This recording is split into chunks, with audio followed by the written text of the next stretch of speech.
Oh hey guys, I like money, but I need a lot more of it. I mean, how else do you expect me to pay off my student loan debt from getting my master's in video games? I have so many things to pay for, and the only way for me to get money in a capitalist society such as this one is I either have to get a job, have stocks and bonds, or be a trust fund baby.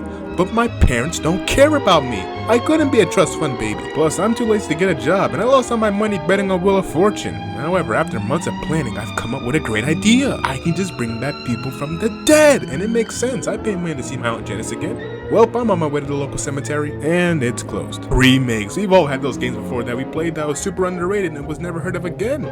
Kinda like my dad. It always brings a tear to my face when I see a game that was never given a fair chance and is underrated, then be remade. Remakes allow a game to be shown to a new audience, to be given a second life and probably spark new interest in the game. It brings games back from the dead. Maybe a game that was really well done but sold poorly because it was on a poor selling system. Or maybe a game came out on the tail end of a system's lifespan, only to be shoved to the side and didn't sell very well. There's also times when a game is being remade, not because it sold bad, but because it was so good. Why not make some extra money by just redoing the game again and profit off of nostalgia? Sometimes games are rushed and content is cut, but you can remake the game and add the cut content into the remake. Certain times, some games just fall prey to old age and feel outdated to play now, and this sparks new interest for it to be remade. Well, you can basically use all these reasons for a bunch of Wii and GameCube games. The Wii's library and the GameCube library are pretty much the game equivalent of a gold mine or an oil field, except without the decades-long war. These two consoles have dozens of games that are just waiting to be remade, and it makes perfect sense to remake the games on here. The GameCube sold worse than the used diaper, and the Wii's controls were basically...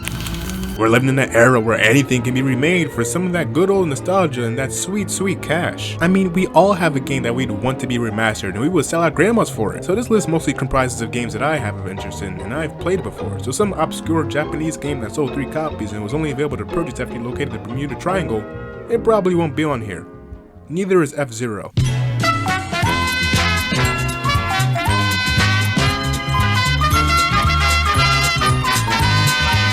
The GameCube. It's home to some of the best games in Nintendo's catalog, but it's also home to some of the most underrated games and a lot of hidden gems. But how could I talk about the GameCube without bringing up the second greatest achievement in mankind, Pokémon Colosseum and Pokémon XD Yellow Darkness? Both of these games truly deserve a remake, or at the very least a remaster. At the time of its release, XD and Colosseum were truly the best 3D Pokémon experience, and the games really shook up the entire formula from the handheld games. Instead of confronting and catching Pokémon in the wild, you instead stole Pokémon from other people, showing kids that it's okay to steal. If I'm ever in court for stealing, my defense would be that Pokémon Colosseum made me do it. Instead of having the main protagonist be an 11-year-old kid, in Colosseum you're a Wes who was nearly an adult and blew stuff up, telling kids that it's okay to set things on fire. If I'm ever in court for arson, my defense would be that Pokémon Colosseum made me do it. These games offered a good turn in gameplay that hasn't been touched since. It wasn't the same old get 8 badges and fight the Elite Four. No, there's actually a moving storyline that heavily involved you in it, and most of the game is less about catching Pokémon in the region and more about finishing the story and stealing. These games aren't without its flaws though. At times the game can feel pretty repetitive and can feel like a battle simulator instead of an adventure game. I'd actually think it'd be cool to see these games remade though, since they can possibly flesh out the gameplay much more and probably include modern Pokemon. I can actually see this game being remastered more easily, since it doesn't have crazy controls and can easily just be made into an HD remaster with some tweaks here and there. Oh yeah, and if the game would be re-released, they should be re-released as a combo pack, kinda like Final Fantasy X and X2, because the story of XD takes place after the events of Colosseum. Also, I just want to be a thief again.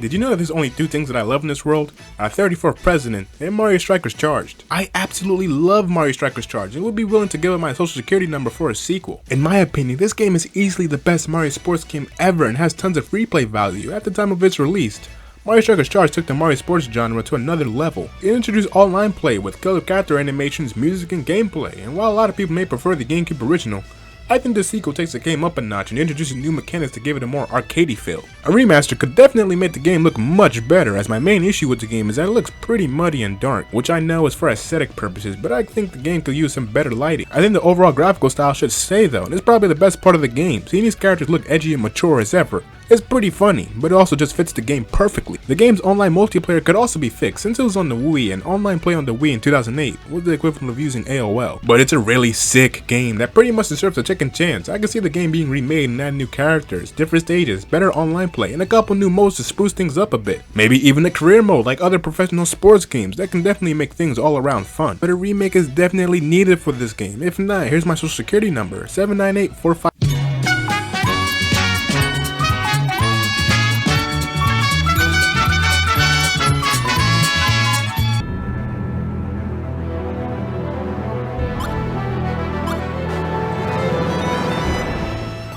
Easily one of my favorite underrated GameCube games, Baten Kaitos is truly a hidden gem. Released in 2003 and developed by the folks over at Monolith Soft, this game is probably the best looking RPG on the entire system. Baten Kaitos is unlike any other game on the GameCube, except for its sequel, and it continues to stand the test of time even when played today. I can't tell you the amount of hours I put into this game, just simply messing around with the card battle system and trying out different combos, or the amount of hours I put into this game just looking at the set designs. Almost as if you're looking into an art book. It's really cool, and being one of the few RPGs on the GameCube, it really sets itself apart from the rest. However, this game does have a jarring flaw. If this game was to get a remastered, all that needs to really get worked on is the vocals and the voice lines, since the voice work in the game is probably some of the worst I've ever heard in a video game before. And I'm not playing around, it's awful.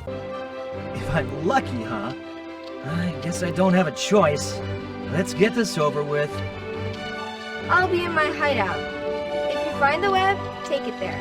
I'll tell the boys you'll be coming.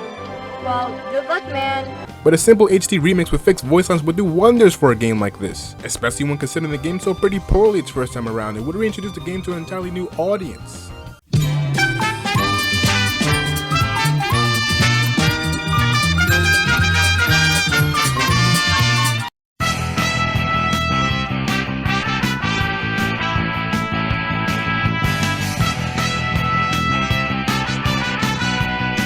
Technically, this is a remastered reboot, but Punch-Out on the Wii definitely deserves a second chance, since the Wii game was meant to spark more interest in the series and was supposed to open the door for more Punch-Out games. I can actually see this game being released with an HD remaster. It would have fit perfectly among games like Ring Fit Adventure, Jump Rope Challenge, and Fitness Boxing. The game would of course use the Switch's motion controls, with gyro to replace using the Wii Remote nunchuck, and also support button controls for lazy people like me. But I think the game is pretty much suited for current generations. The game hasn't aged that much, and the gameplay is pretty simplistic for casual players. Even my deceased Aunt Janice can play that game. And with Little Mac gaining more notoriety from the Smash series, now would be the perfect time to reintroduce the Punch-Out series and breathe more life into it. I think the cel-shaded graphics of the game make it look timeless, much like other cel-shaded games, and the graphics can only be improved with an HD coat of paint.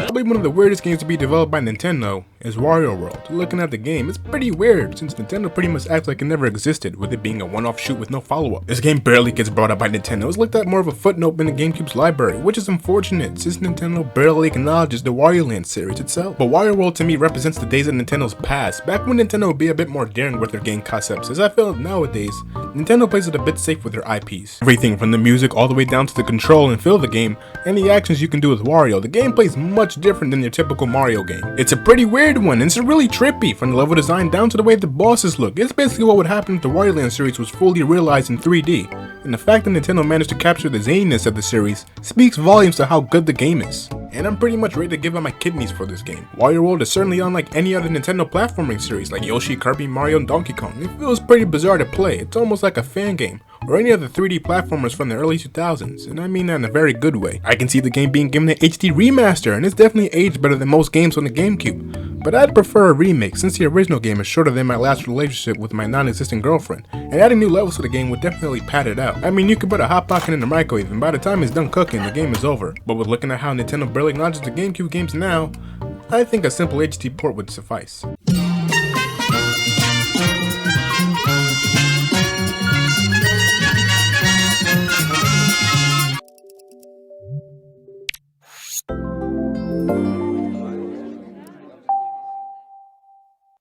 Is this cheating? I might be the only person on this boat, and it could be the Titanic, but I think that bringing back beloved Wii channels like Everybody Votes and Check Me Out will work great on modern consoles, and pretty much breathing life into these systems. These channels gave a way for gamers to interact with other gamers across the world, and it gave the Wii a lot of charisma when you think about it. These channels gave me an opportunity to do what I didn't have in school, play Nintendo without getting bullied.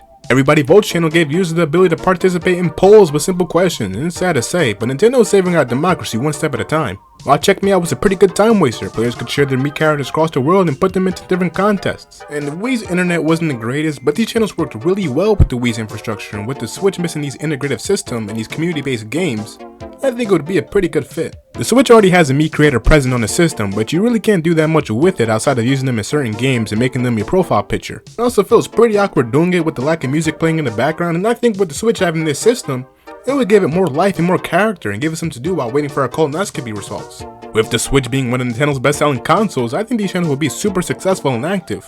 I mean, the Switch is so good, it could probably make the bubonic plague popular.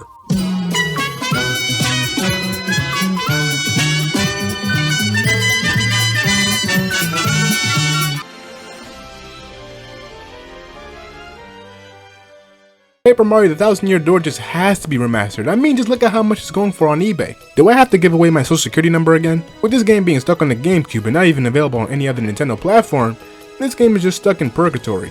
Technically, you can say that about most GameCube games, but you can also say that about my soul. The Thousand Year Door is a Paper Mario fan's favorite Paper Mario game, and it comes with no surprise because the gameplay takes everything from the first game and makes it significantly better. The character, story, and exploration of the game is unlike any other game in the series, so much so that people have even started petitions for this game. And told you Nintendo's good for democracy. Come to think about it, nothing much needs to be done for a game like this, as the graphics and art style still hold up to today, but since we're begging, I think the Thousand Year Door would benefit greatly if I were to use the current style of Paper Mario games. But I think a simple HD port would be great for this game, and will help introduce the quote-unquote good Paper Mario games to a generation that never experienced them.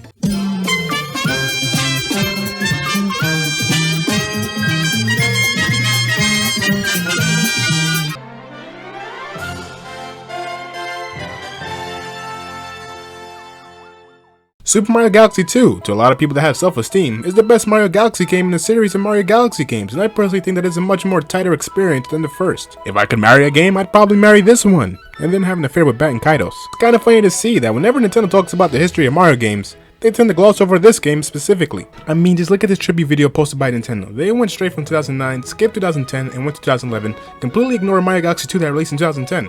And I get what people will say, it's a sequel to a 3D Mario game, so that's why Nintendo skipped over it, which would make sense. But Nintendo always acknowledges Super Mario Bros. 2 USA, and that's not even a real Mario game. I think Super Mario Galaxy 2, just like its predecessor, needs an HD remake. Although the motion controls would be hard to get down, I think if the first game could do it, why not the second one?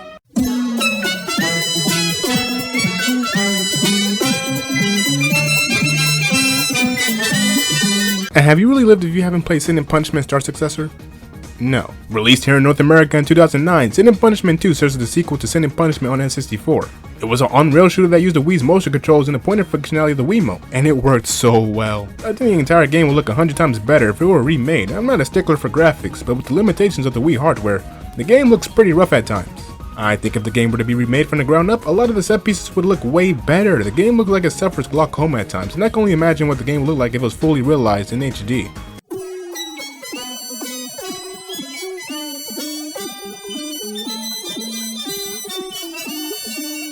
To the far reaches of outer space comes the sequel to the blockbuster Wii title of 2008, Bone Blocks Bash Party. Okay, I need a girlfriend.